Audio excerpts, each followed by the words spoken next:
people set out for the most isolated parts of the island to teach the farmers to read and write.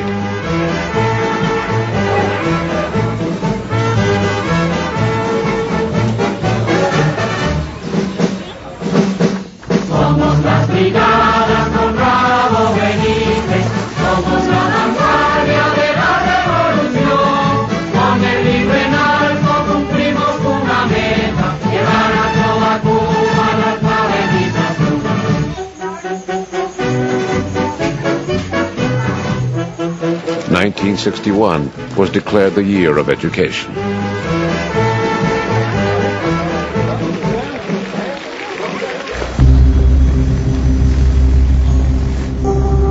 In the midst of false rumors that the revolution would take children away from their parents, the U.S. State Department and the Catholic Church organized what was later called Operation Peter Pan, which airlifted 14,000 unaccompanied Cuban children to the United States.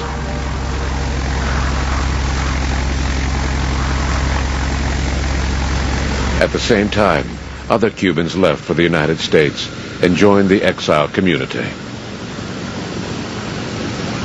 The CIA began to plan the assassination of Fidel and Raul and Che, whatever leadership they could get, but especially Fidel, so as to demoralize the Cuban people and make the Bay of Pigs invasion more likely to be successful.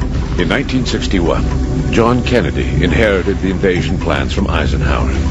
He allowed it to go ahead, but vetoed the use of U.S. combat forces.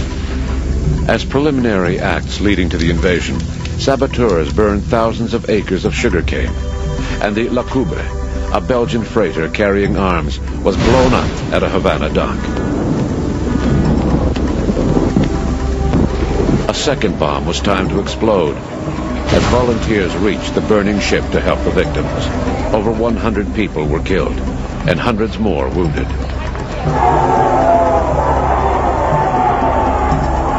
Again, Fidel called on the Cuban people. On April 16, 1961, in a dramatic speech following the funeral of those who had been killed, he made one of the most important declarations in Cuban history. Primero que empieza a preguntar, ¿están de acuerdo con la reforma urbana? Y entonces los de adelante se ven todos levantando el rifle y todo el pueblo atrás, ¿no? Y entonces sí, todo el mundo levanta. ¿Están de acuerdo con la reforma urbana? ¿Están de acuerdo con la reforma de la enseñanza?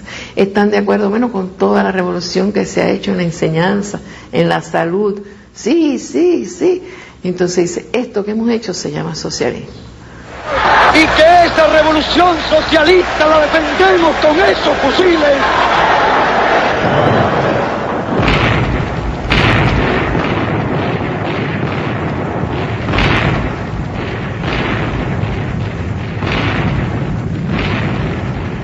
Fidel dirigió personalmente las operaciones y rechazaba la petición de nosotros que se pusiera a un mayor resguardo, a una mayor distancia del frente de combate.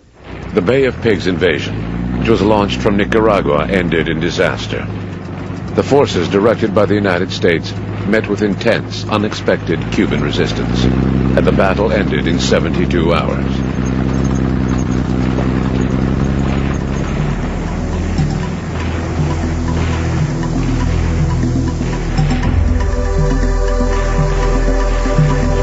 The captured Cuban exiles were later exchanged for baby food and medicine.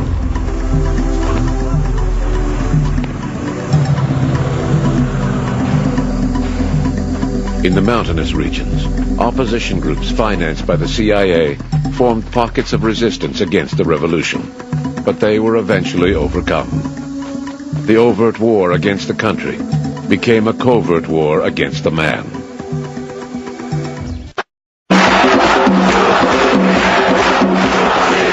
It was a long-running policy of the United States government, not just of the CIA, because they carry out the orders. They don't determine who's going to get assassinated.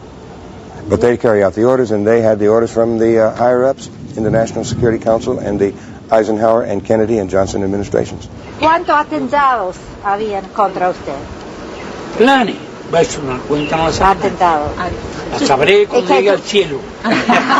La CIA aparece todos los atentados de Fidel, con fusiles, embatidos con el cénico, en cigarro, en pelo, en no sé cuántas cosas. Siempre está protegido con su traje. ¿Cuál traje? Wetsuit. Sé que todo el mundo dice que usted tiene un chaleco a prueba de balas. No. Voy a desembarcar así en Nueva York. I will land in New York like this. Tengo un chaleco. I will land in New York like this. Tengo un chaleco moral. I have a moral one. A moral vest. Qué fuerte. It's strong. Ese me ha protegido siempre. That one has protected me always. Es uno de los más ha intentado matar, la verdad. Pero parece que tiene 7 vidas como el gato. Faced with this massive hostility from the U.S., the giant, the colossus to the north, who is he going to turn to protect his revolution? Sweden? India?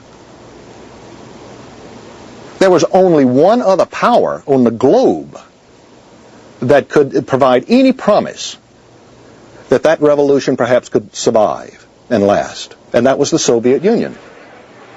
Cuba threw in its lot with the Soviet Union. 1 year later, Khrushchev came up with a plan to install Soviet missiles on Cuban soil. Luego los cohetes lograban el doble propósito: fortalecer el poderío del campo socialista y también disuadir a los Estados Unidos de un ataque a Cuba, porque devendría en una guerra nuclear. Castro reluctantly agreed to accept the missiles, but then he said, at least if you're going to deliver the missiles, make it a public act. But Khrushchev thought he could do it clandestinely and it would spring it on the Americans. U.S. spy planes discovered the missiles, which brought the Soviet Union and the United States to the brink of nuclear war. The crisis ended when the president's brother, Robert Kennedy, negotiated a secret deal with Khrushchev. The Soviet Union would remove the missiles if the United States withdrew its missiles from Turkey, and later promised not to invade Cuba. When Khrushchev then took the missiles out without the courtesy of notifying Castro or consulting with him, Castro was furious. To mend relations between the two countries, Fidel was invited to visit the Soviet Union. His personal friendship with Khrushchev was also restored.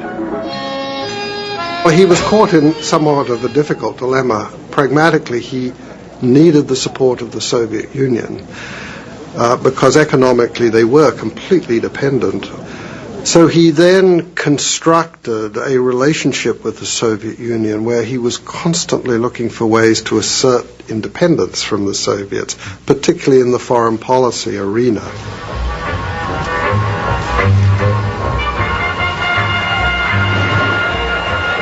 There were earth-shaking changes about to happen, and Fidel's ability to give expression to those historical changes allowed him to emerge as the sort of representative of the possibility of third world countries, moving away from the capitalist orbit toward a different kind of future. The Cuban Revolution, with Fidel and Che at its head, became an inspiration to others seeking political change in Latin America.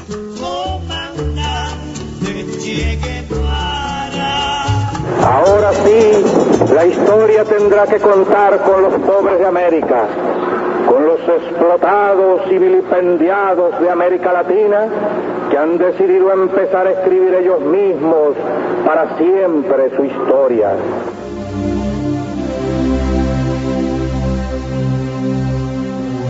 After a dramatic insurgent experience in the Congo, Che led a guerrilla group in the Bolivian jungle. On October 8, 1967, they were ambushed. Che, who was wounded in the fighting, was taken prisoner and murdered the next day. Members of the Bolivian army threw his body and those of his comrades into a secret grave. Si queremos un modelo de hombre que no pertenece a este tiempo, un modelo de hombre que pertenece